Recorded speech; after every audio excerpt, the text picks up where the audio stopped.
Friends, welcome to this program on open access journals and open access publishing.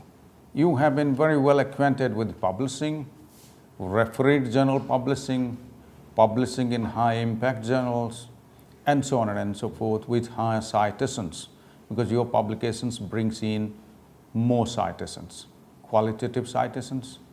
Citations is only in terms of number, but then it depends on what kind of publications are citing you, what kind of authors are citing you, and therefore it becomes a quality citation. We will discuss in this program, brief program, if you go for a non-proprietary journal publication, that journals which are open access, and therefore there is a new movement towards open access publishing.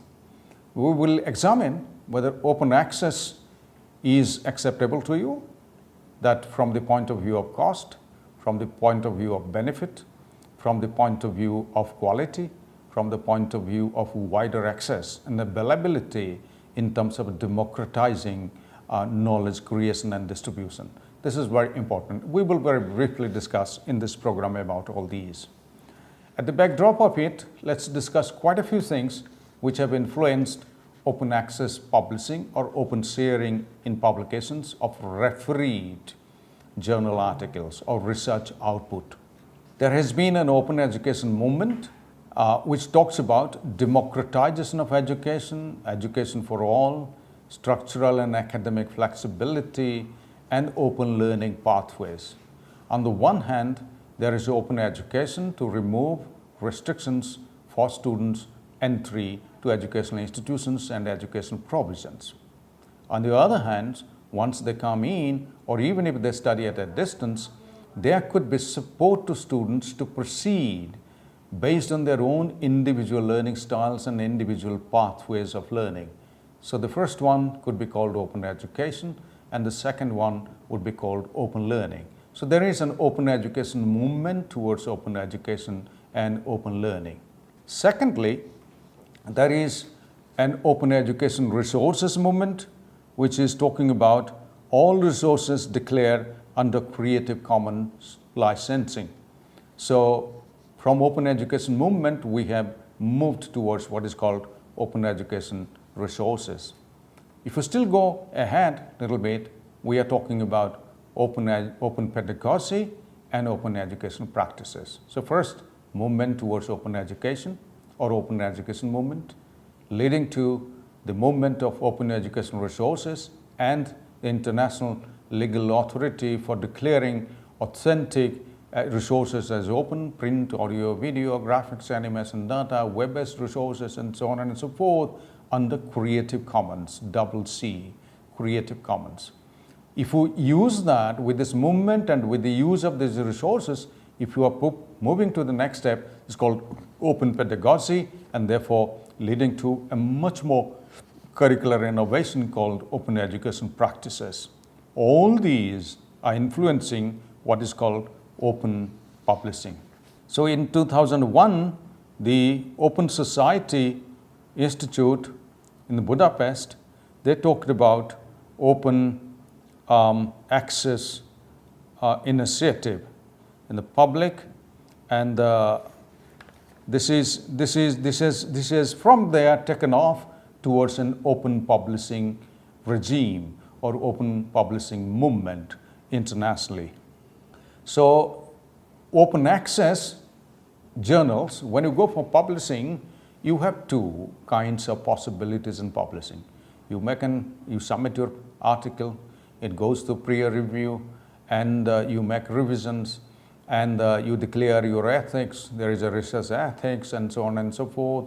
And finally, when you get into publishing, you are being asked by big publishers like Say's, Routledge, Springer, Blackwell, and many other who bring out Elsevier, who controls the Scopus, for instance, and many others who would ask you that whether you would like to go for a non-open access publishing or open access publishing.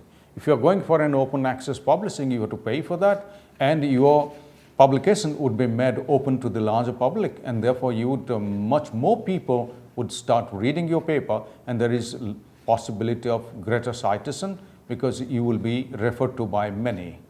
In the previous case, if you don't pay it, it is only restricted to circulation by the publisher through the means which is a paid means. Even if they are circulated online and they are distributed or sold over online platforms like Amazon or so on and so forth, but then the circulation will be restricted, and therefore the possibilities of people reading number will be low, and your citation will also be very low. But when you go for open access publishing, you are finally told by the publisher before publishing whether you would like to go for open access publishing and pay for it, or you go for a proprietary publication for which you need not pay. So therefore, once you get into open access, there are two ways that you can address open access.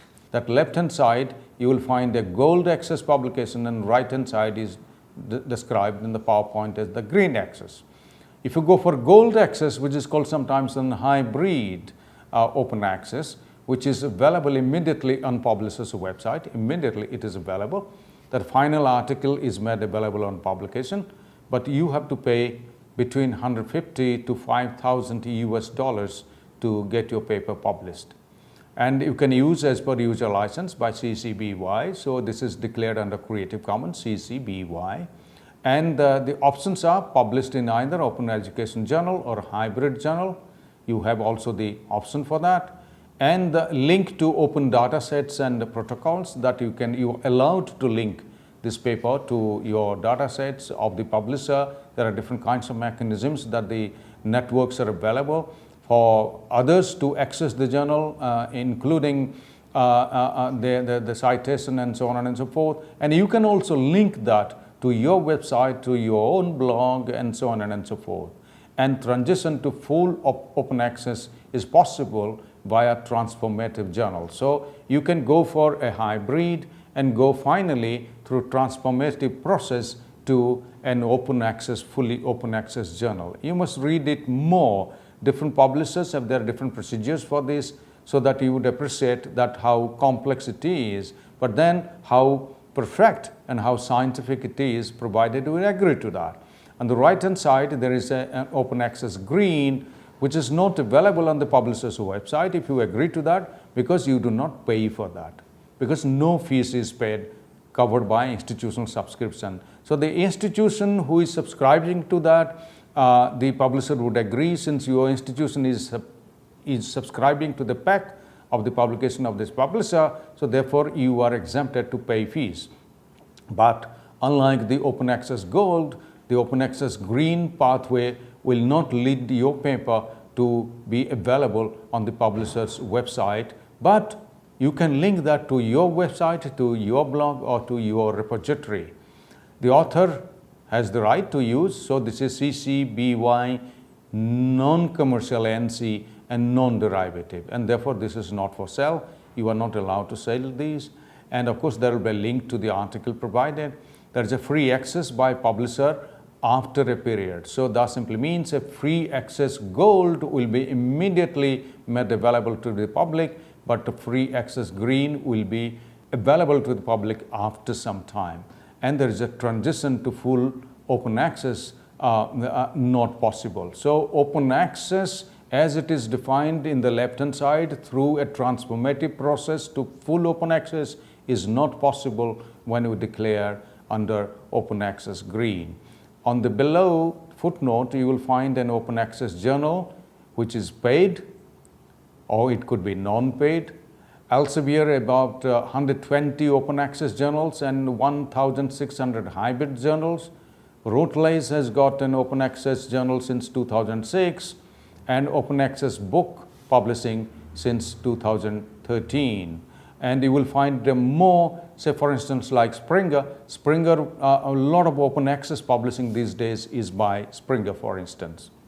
So the publishers like Routledge, Elsevier says, I've given 3 examples. You can also bring in Blackwell and Springer and many other publishers. Elsevier, which controls the Scopus, and Scopus is most probably the best indexing in the world, and besides the Web of Science. So therefore, Routledge has, say for instance, Cogent Open, which connects to different disciplines, education, social science, humanities, and so on and so forth. There's an education inquiry, and there is higher education pedagogies. These are very powerful open access journals by Routledge. Elsevier has many more, and Elsevier controls Scopus, and therefore if you publish in Elsevier journals, you have more chance to get into Scopus and wider circulation, and therefore more high impact because of more citation. International Journal of Cognitive Research, Reforming Teaching and Teacher Education, Studies in Educational Evaluation, Technology, Pedagogy and Education is a very powerful journal. Educational Research Review, of course, and Computers in Education is most powerful that I would consider. And SAGE has got SAGE Open. And SAGE Open would also include varieties of disciplines like the Routledge Open. What about the rights of your paper, that you copyright of your paper that you publish in the open access? Insofar as author is concerned, the author retains the copyright, obviously, yes.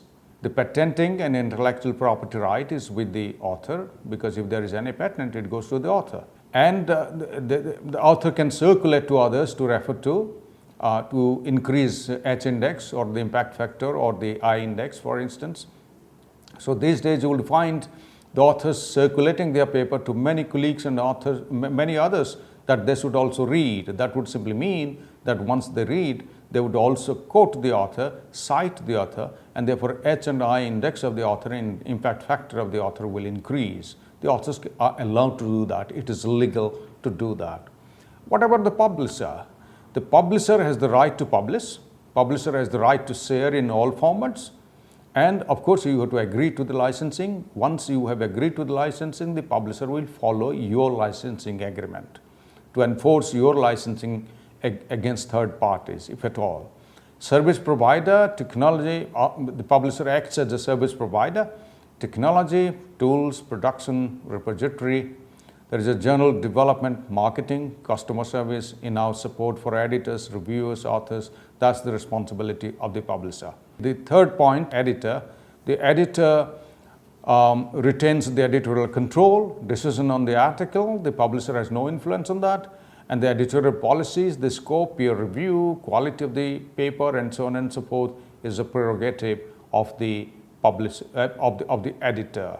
So for instance, you could refer to the Commonwealth of Learning Journal, Journal of Learning for Development, which has got into Scopus also, and where I'm acting as the chief editor, and the website is given there. You could also see the author's responsibility, publisher's responsibility, editor's responsibility, and also the process of publication. And this is a pure open access journal beyond gold, and it is equally available to all free of cost. And this is a very high impact journal. High impact, I would mean that it has got into Scopus, but to use download is there because this is a free and this is a very quality journal. Sharing, put in scholar networks, for instance, Mendeley, Scholar Universe, Bidwan India. In India, there is a scholar network called Bidwan India. Mendeley and Scholar Universe are very powerful internationally. That sharing is possible, and sharing is very important. Unless it is shared, open access has no meaning. So open access gold, for which the fee is paid. You can do a conference poster presentation. There is classroom teaching and in-house training is possible. You can distribute, apply for grant funding also. You can use that. Email to colleagues, as I discussed earlier, to increase the H and I index and the impact factor. Put in preprint server, personal blog or website, or even institutional repository. This is legal to do that. And open access journals, those which are green, for which fees are not paid at all, that in pre-publication, the manuscript posting and self-archiving is possible, that before publication you can post that on the website in a restricted way. Latest version, open share link service. So OSLS and link to the repository is possible, that a link to be provided OSLS by the publisher. Pre-publication sharing of accepted manuscript is also possible. But once it is published in post-publication, the sharing in non-commercial platforms, because this is non-commercial. If commercial platform, then CC BY only. And certainly you have to give link to the DOI, because every article these days has a DOI, that is the digital object identifier for your paper. and this you can share with your students and colleagues freely as much as you like. So therefore, friends, the quality of publication. What about the quality of publication? That in terms of quality, the citation H-index, these days they would not consider I-index as much because I is the best 10, the 10 people who have quoted that. But H-index is almost 30 people who are quoting that, or as many people who have quoted as many papers, citations. So therefore, H-index is more powerful and very difficult. I-index is a little easier than the H-index. So therefore, citation would indicate the quality of the paper. The impact factor, the author impact and the journal impact, both will contribute that whether to what extent your paper is qualitative. Abstracting services, not by API, Google Scholar, they would not consider the academic performance indicator otherwise. Google Scholar, ResearchGate, Academia, EDU, Semantic Scholar, these are not considered at all for an impact factor. But they would also show their impact, but impact factor are like Web of Science or Scopus and so on and so forth. The UGC care journals, they also talk about impact factor, but they give more stress to Scopus and Web of Science and so on and so forth.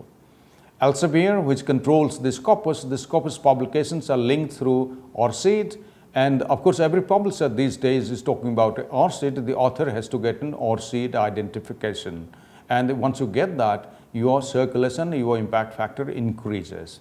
Elsevier also provides for PlumX matrices, that 5 categories, that citations, uses, captures, mentions and social media.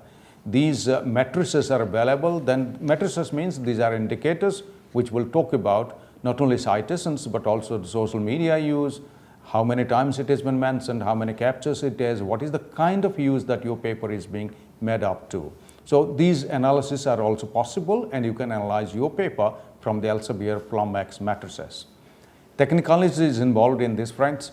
That Open Journal software, which is an open source, you have to use the Open Journal software if you are using a journal as an open access journal and creating a journal by yourself.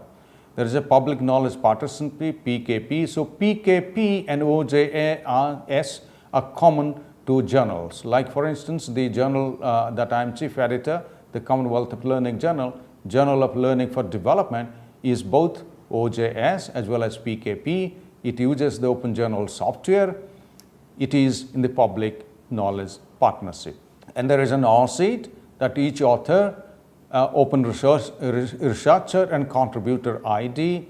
The Wikipedia defines it the way it is given there. This is a 16-digit digital identifier by the author. And there is a question of licensing. You can, for sale, if it is for sale, you can use for CC BY.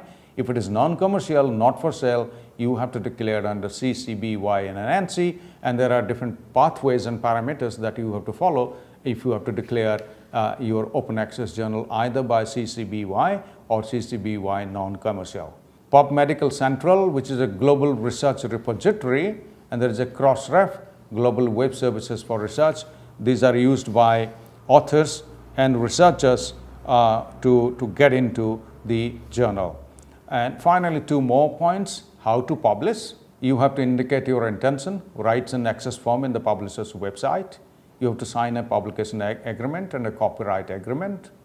You have to choose your user license, CC BY or CC BY NC, and so on and so forth. You have to pay the open access fee if you have to make a paid publication. Either you, your institution, your society, or your project, research project, you can pay. Crossmark open access or subscribed. Then while typing, you have to say either it is open access or subscribed. Your article published with your license, because your licensing is final. There is nothing like a publisher's licensing. Your licensing becomes the publisher's licensing. The article is accessible through Elsevier platform. An article can be put in an institutional repository. This is what I discussed from the Elsevier process, because Elsevier controls the Scopus. And therefore, other publishers in the website, they have almost similar, but a little bit different propositions, how they would go for an open access publishing. Finally, friends, to conclude about research ethics, Review, there can be a single blind review, reviewer not known to the author. Then can be double blind review, that reviewer and author are not known to each other. There is a triple blind review, that editor and the reviewer and the author are not known to each other. So triple blind is what is expected, but certainly a single blind is a must. Review is a must for an open access journal and the refereed journal, but generally a double blind review most of the journals follow. The end user license agreement has to be done, how readers can use and share your article without asking for permission.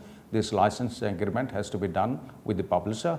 The author agreement for infringement, plagiarism, ethical disputes and fraud, that you have to declare that I have not done any plagiarism, I have not done any fraud, or it is ethically correct, there is no infringement, you have to declare legally. And the author, if human participants are involved or stem cells, animals, biohazard materials, these have to be declared under research ethics. Sharing of data statement, coding with the publisher, you have to do that. Can put in share engine optimization, SOE, for more visibility. The publisher would provide for that. And link article to institutional website is also possible, like Wikipedia, blogs, Facebook, LinkedIn, WeChat, you can also do that. And to conclude, friends, that publishing preference, if you ask me, that publish in subscription journals, publish in open access non-fees journals like Eurodol, Journal of Learning for Development, Open Praxis, American Journal of Distance Education, Turkish Online Journal for Distance Education. These are open access non-fees journals. You can publish in subscription journals by paying, but not paying fees, but open access journals also not paying fees, because as we have seen, most open access journals ask for fees. You can publish in open access green journals for which you need not pay fees. And of course, you can publish in open access gold if your institution pays for the fees, author fees that the publisher charges. As an author, if you decide that you can pay for that, then certainly you are welcome. Finally, to conclude, friends, there is nothing like a free meal.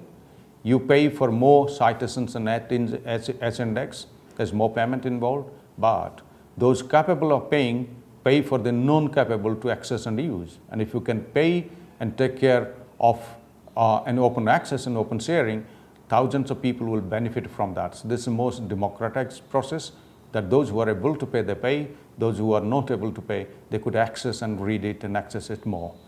Finally, the publication tips: find out the appropriate journal, do an excellent research review, methodology must be very correct, appropriate and strong, and you must discuss the results in relation to the previous studies and the research context in your present research, and as much as possible present in simple language. Certainly, this is an excellent access to more people to access and read your paper if it is presented in simplest language. Simple language doesn't necessarily mean compromise in quality. Simple language would certainly mean high quality, because more and more people would appreciate and understand and use what you have found out in your research in their application, theory and practice. Thank you very much, friends.